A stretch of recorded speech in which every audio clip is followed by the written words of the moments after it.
किया, ये काम भारतीय जनता पार्टी के द्वारा ही किया गया। आज के संदर्भ में भी आयोजनों को अगर आप देखें तो बिहार के जमुई में प्रधानमंत्री ने तकरीबन 6000 करोड़ के कार्यों को लोकार्पित किया। अमित शाह दिल्ली के आयोजन में शामिल हुए, देश के गृह मंत्री हैं, उन्होंने दिल्ली में एक चौक का नाम जो है बिरसा मुंडा जी के नाम पर कर दिया। मध्य प्रदेश, छत्तीसगढ़ के मुख्यमंत्री आज अपना पूरा दिन जो है इन आयोजनों में ही झोंके रहे।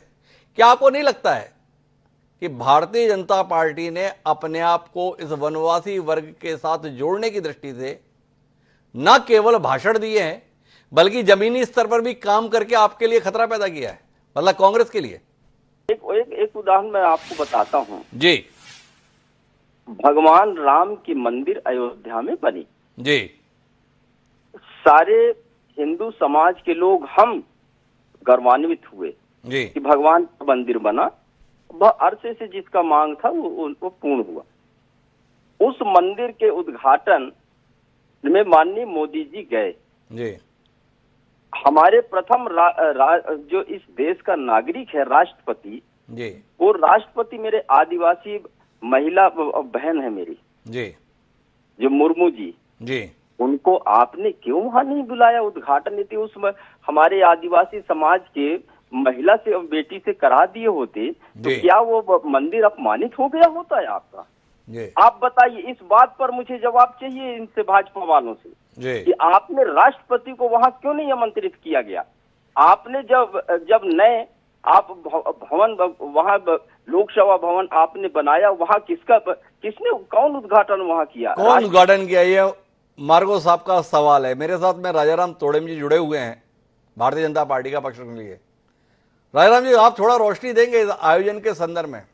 इसको सामाजिक उत्थान की दृष्टि से देखें या पार्टी के उत्थान की दृष्टि से देखें?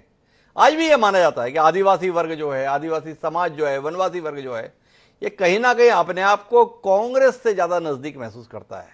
भारतीय जनता पार्टी कोशिश कर रही है पर कोशिश अभी भी उस मुकाम तक नहीं पहुंची है जहां तक पहुंचने का सपना भाजपा देखती है।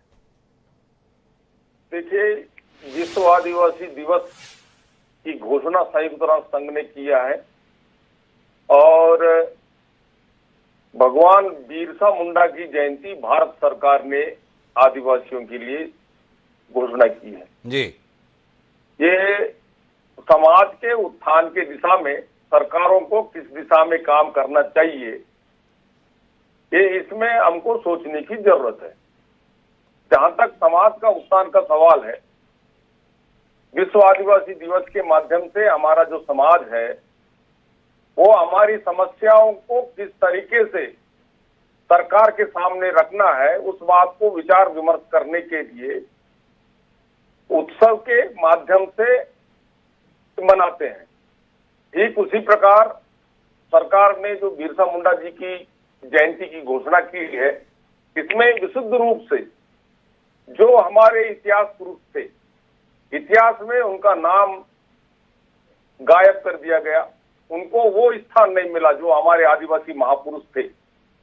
उनको हमारे समाज के लोग ही नहीं जान पा रहे थे कि भाई ये हमारे समाज के जो प्रमुख थे, क्रांतिकारी थे, अंग्रेजों को परास्त करने के लिए, अंग्रेजों को बाहर करने के लिए संघर्ष किया और उसका योगदान जो है हमारे इतिहास में होना चाहिए, भारतीय इतिहास में वो नहीं है।